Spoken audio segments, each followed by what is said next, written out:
Hello friends, ಇವತ್ತು ನಿಮಗೋಸ್ಕರ ನಾವು ಹೇರ್ ಫಾಲ್ ಕಂಟ್ರೋಲ್ ಆಗೋಕ್ಕೆ ಮತ್ತು ಹೇರ್ ತುಂಬ ಚೆನ್ನಾಗಿ ಸೊಂಪಾಗಿ ಬೆಳೆಯೋಕ್ಕೆ ಒಂದು ಆಯಿಲ್ನ ಪ್ರಿಪೇರ್ ಮಾಡೋದು ಹೇಗೆ ಅಂತ ನಾವು ತಿಳಿಸ್ಕೊಡ್ತಿದ್ದೀವಿ.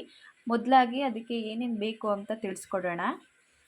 ಆಲೋವೆರಾ, ಈರುಳ್ಳಿ, ವೀಳ್ಯದೆಲೆ, ತುಳಸಿ, ಹೂವು, ದಾಸವಾಳದ ಹೂವು, ಕೆಂಪು ದಾಸವಾಳದ ಹೂವು, ಸೀಬೆ ಎಲೆ, ಮತ್ತು ಇದರಲ್ಲಿ ಕರಿಬೇವಿದೆ, ಮೆಂತ್ಯ ಪುಡಿ ಸ್ವಲ್ಪ ಇದೆ, ಮತ್ತು ಇದು ದಾಸವಾಳದ ಎಲೆ, ಮತ್ತು ತುಳಸಿ, ಕೊಬ್ಬರಿ ಎಣ್ಣೆ. ಅದನ್ನು ಆಲ್ರೆಡಿ ನಾನು ಬಿಸಿ ಮಾಡೋದಕ್ಕೆ ಇಟ್ಟಿದ್ದೀನಿ. ಈಗ ಒಂದೊಂದಾಗಿ ಅದಕ್ಕೆ ಹಾಕೋಣ. ಫಸ್ಟು ಆನಿಯನ್ ಹಾಕೋಣ. ಯಾಕೆ ಅಂದರೆ ಅದರಲ್ಲಿ ಸ್ವಲ್ಪ ಸ್ವಲ್ಪ ನೀರಿನ ಅಂಶ ಇರುತ್ತೆ, ಅದು ಹೋಗಲಿ ಅನ್ನೋಕ್ಕೋಸ್ಕರ. ಮತ್ತು ಅದರಲ್ಲಿ ತುಂಬ ಘಾಟ್ ಥರ ಬರುತ್ತೆ, ಈರುಳ್ಳಿ ಘಾಟು. ಆ ಸ್ಮೆಲ್ಲೆಲ್ಲ ಹೋಗಲಿ ಅಂತ ಈರುಳ್ಳಿನ ಹಾಕ್ತಾಯಿದ್ದೀನಿ ಫಸ್ಟು.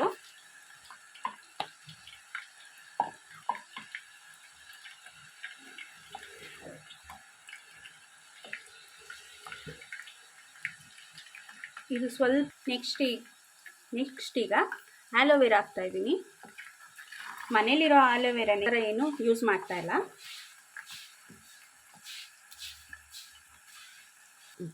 ನೆಕ್ಸ್ಟ್ ಈಗ ಸೀಬೆ ಎಲೆ ಹಾಕ್ತಾಯಿದ್ದೀನಿ. ಬೇಕಾದರೆ ನೀವು ಇದಕ್ಕೆ ಮೆಹಂದಿ ಸೊಪ್ಪು ಮನೇಲಿ ಬೆಳೆದಿರ್ತಾರಲ್ಲ ಅದನ್ನು ಮಾತ್ರ ಹಾಕಬೇಕು. ಮೆಹಂದಿ ಪುಡಿ ಅದನ್ನೆಲ್ಲ ಯೂಸ್ ಮಾಡಬಾರ್ದು. ಈಗ ನಾನು ವೀಳ್ಯದೆಲೆ ಹಾಕ್ಕೊತಾ ಇದ್ದೀನಿ,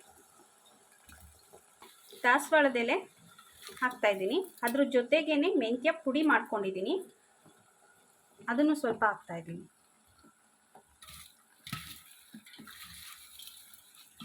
ಈಗ ತುಳಸಿ ಮತ್ತು ಕರಿಬೇವು ಎರಡನ್ನೂ ಹಾಕ್ತಾಯಿದ್ದೀನಿ.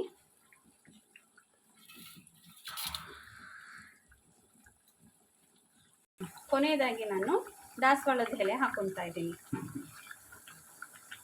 ಈಗ ಚೆನ್ನಾಗಿ ಒಂದ್ಸರಿ ಮಿಕ್ಸ್ ಮಾಡಿ ಫುಲ್ಲು ಲೋ ಫ್ಲೇಮಲ್ಲಿ ಇಟ್ಟು ಕುದಿಸಿ.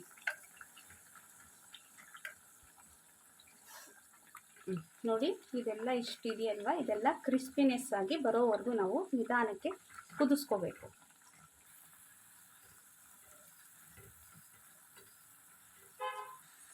ಇದೆಲ್ಲ ಸ್ವಲ್ಪ ಬಬಲ್ಸ್ ಕಡಿಮೆ ಆದಮೇಲೆ ರೆಡಿ ಆಗುತ್ತೆ ಇದು. ಈಗ ನೋಡಿ, ಬಬಲ್ಸ್ ಎಲ್ಲ ಕಡಿಮೆ ಆಗಿದೆ. ಈಗ ಇದನ್ನು ಗ್ಯಾಸ್ ಆಫ್ ಮಾಡಿಬಿಡೋಣ. ಈಗ ನೋಡಿ, ಇದನ್ನು ಸೋದಿಸ್ಕೊತಾ ಇದ್ದೀವಿ. ಸ್ವಲ್ಪ ಹುಷಾರಾಗಿ ಸೋದಿಸ್ಕೋಬೇಕು.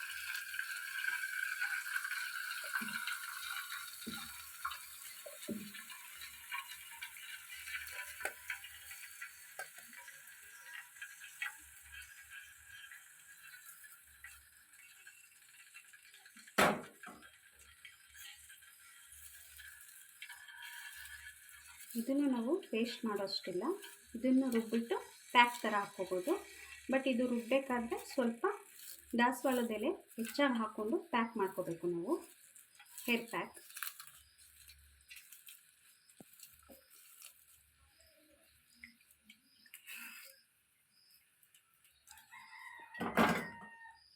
ನೋಡಿ, ರೆಡಿಯಾಗಿದೆ. ಪ್ಯಾರೆಟ್ ಗ್ರೀನ್ನಲ್ಲಿ ನಮ್ಮ ಎಣ್ಣೆ ರೆಡಿಯಾಗಿದೆ. ಈಗ ಇದು ರೆಡಿಯಾಗಿದೆ. ಇದನ್ನು ಒಂದು 3 ಅವರ್ಸು ತಣ್ಣಗಾಗೋದಕ್ಕೆ ಬಿಡಬೇಕು. ಮತ್ತು ಒಂದು ಬಾಟ್ಲಲ್ಲಿ ಹಾಕಿ ಶೇಖರಿಸಿ ಇಟ್ಕೋಬೇಕು. ಅದನ್ನು ವಾರಕ್ಕೆ 2 ಸಾರಿ ಹಚ್ಕೋಬೇಕು. ಈ ಆಯಿಲ್ನ ಬೇಕಾದರೆ ನೀವು 2 ತಿಂಗಳು ತನಕ ಯೂಸ್ ಮಾಡ್ಕೋಬೋದು. ಮತ್ತು 2 ತಿಂಗಳಾದಮೇಲೆ ಮತ್ತೆ ಇದೇ ಥರ ಆಯಿಲ್ನ ಪ್ರಿಪೇರ್ ಮಾಡ್ಕೊಳ್ಳಿ. Thank you for watching. Bye bye.